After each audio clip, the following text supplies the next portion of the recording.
or no less than that. There's no airs of grace about me, I'm just a local artist. I was honoured to be given this opportunity to create this portrait, to get a chance to paint this portrait, so I'm very honoured for the people involved, and to Creative Ireland and to National Heritage Week.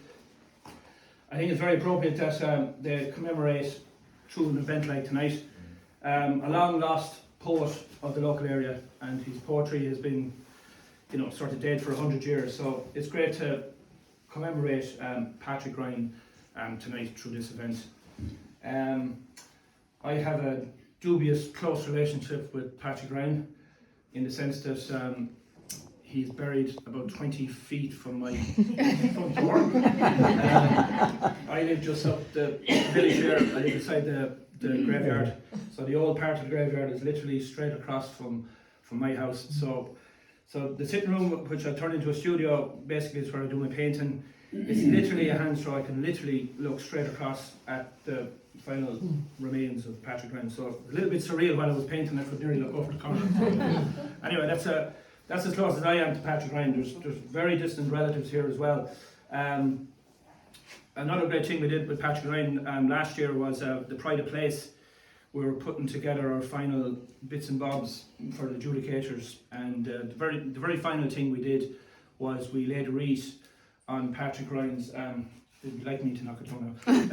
we laid a wreath on Patrick Ryan's gravestone by relatives or distant relatives of the Ryan family. So it was a nice way to remember. He was remembered then, and he's remembered now. I think if Patrick Ryan was to come back to Commerce, to present day Commerce, I think he'd be pretty happy and probably pleasantly surprised how good his legacy is going. This Poet's Cottage is named in his honour. It's supposed to replicate sort of a house Patrick would have lived in the 18th century.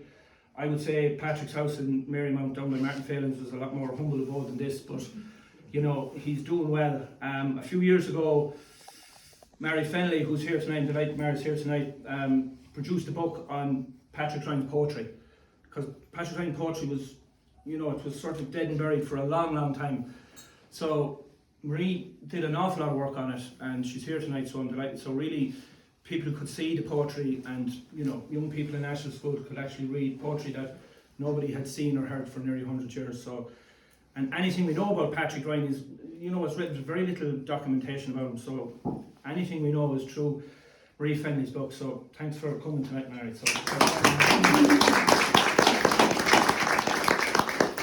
And I think Patrick Ryan's legacy, the flame of Patrick Ryan's legacy is far from being burnt out, between getting a house named after him, a book wrote about him, all hundreds of years after the man died, and now there's a portrait going up in the house that's named after it. So his legacy is alive and well, and through events like this, it'll kickstart hopefully young people to get an interest, and more people will get to know about Patrick Ryan and the myth and the man and whatever. So that's enough about the background. I suppose just a little bit on the painting, how I came about, or what way I went about doing it. I didn't know where to start. There was no documentation, there was no photographs, no nothing. You're talking about the 18th century, 1750 to 1823 or 25. So, I didn't know where to start. I had plenty of panic attacks. Where do I start? So, to cut a long story short, I basically got my inspiration from walking around the park at the back. There's benches around the back community field there. Any of the locals or people who are not locals, there's a lovely, again it's through funding, through local people that we have such a lovely park. But anyway, on the park there's benches, and on one of the benches there's a brass plaque in memory of Mick Dowling. And anyone that knows Mick Dowling from the local area or from Laois County Council, John might know him. He was the #1 historian of Commerce Parish. There's no question about it. The amount of history that Mick Dowling knew about the parish was just unheard of, and a lot of it unfortunately went to the grave. I was lucky enough through a project I was involved in a couple of years ago to interview Mick Dowling, and we actually interviewed Mick in the spot where my father is sitting now. So I got my inspiration from the bench, and I sort of pictured Patrick Ryan, and I sort of merged Mick Dowling and Patrick Ryan sort of together on the bench. And sort of Mick used to have an old coat like this as well. And he was a man of the sleeve looms. I mean, Upperwoods comes in, the parish of Commerce was Upperwoods. In Patrick Ryan's time in the 18th century, it was called Upperwoods, and it was only shortly after Patrick Ryan's death that the parish of Commerce and the parish of Castletown came out of Upperwoods. So it was known as Upperwoods. So that was really the inspiration. Sort of Mick Dowling was, I must say, an inspiration for Patrick Ryan, and sort of the painting. You know, he's sitting down on the bench again. That's coming from literally. That was the start of it, coming from next door, and you have the background of the Three Blue Mountains. You have his stick. He would have been walking the highways and byways and the local roads, and paper would have been out in those days. I mean, he would have had a rough leather-bound book with just pages in it. This is all my imagination of how things would have been. And you have his piece of paper here, and you would have had rudimentary pencils at the time. I think they were called graphite pencils. They were basically a piece of wood, and the middle of it would be carved out, and you would have a graphite stick in the middle of it, or sticks of charcoal.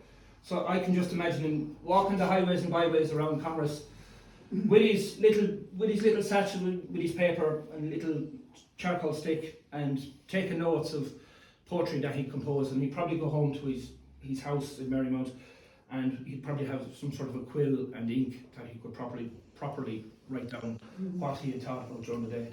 So that was sort of the synopsis of his face. Listen, there is no face on it. You know, I could say he's a distant relative of the Ryans, or he look like John Ryan or something like that. But he's just a sort of quintessential mixture of Irish face. There's plenty of wrinkles on him. He would have been a man that would have been outdoors most of his life. So he would have been exposed to the sun. He would have been beside an open fire at night time, and he probably would have smoked a clay pipe, so his face would have been fairly dried out from all those activities. So everyone wore a cap in those days. There's nothing very fancy about his clothes. He wasn't a well-to-do poet of the time or anything. He probably was sort of someone outside the box. He was probably a oddity around Commerce at the time. So just try to give him a bit of a noble sort of look about him, a bit of a twinkle in his eye.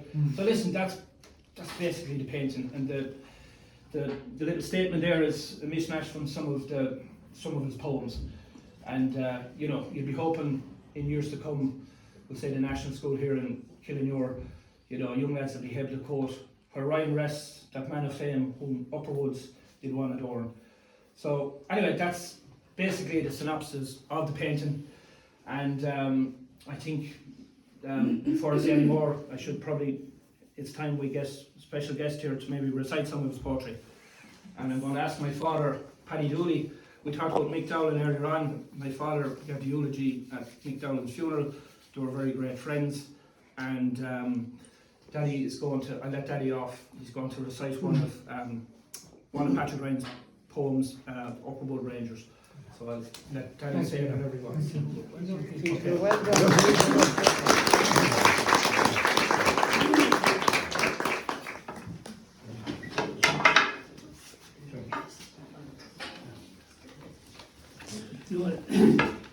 I'd have a go at reciting the poem about the Upperwood Rangers hurling team, and maybe just to give a little bit of background to it before I start.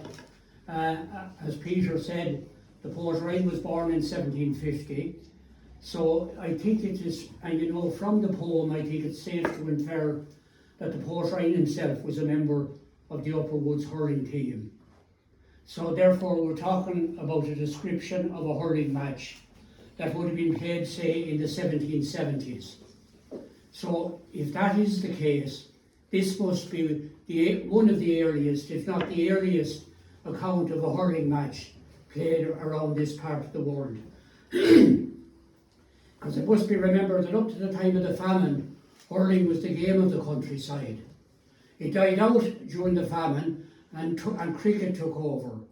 And I often heard my own grandmother, who was from Ballycboard and who was born in 1872, and she always said that her father, who was a young man prior to the famine and played hurling with Kyle, bemoaned the fact in later years that the young men of Kyle were playing the English game of cricket and not the Irish game of hurling.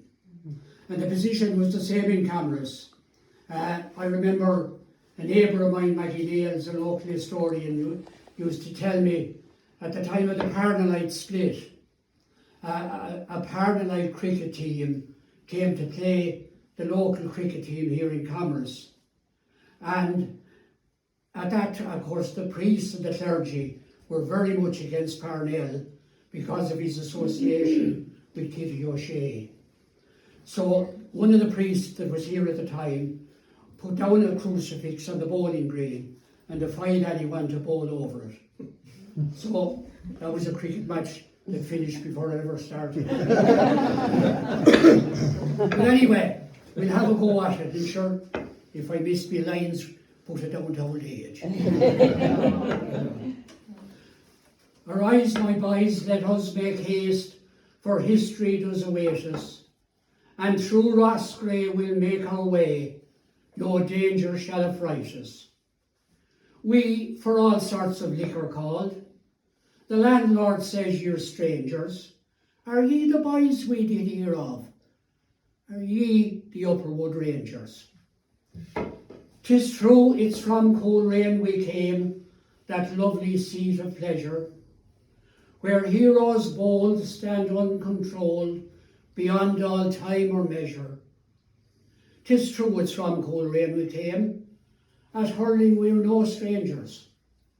We are the boys ye did hear of, we are the Upperwood Rangers.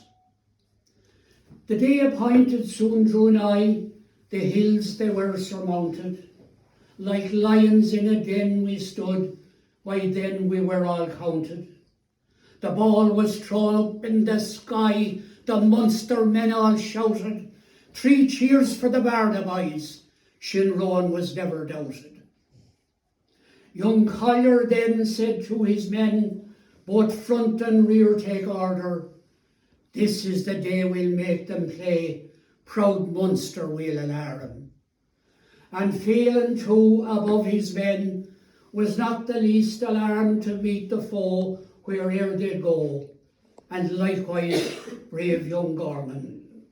For in Kilmainham many he'd slain, though in the midst of danger, and there he stood, besmirched with blood, a true brave Upperwood Ranger.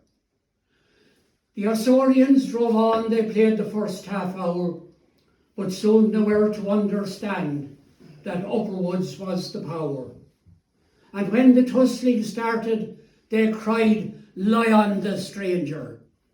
But we brought the ball back through the goal. We're true brave Upperwood Rangers.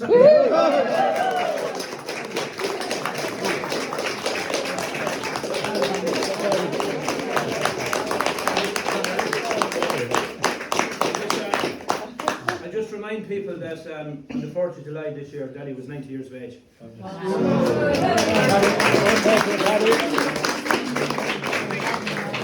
think anyone venturing into old age should have no fears if this is the future. Well done, Dad. Okay. Very good.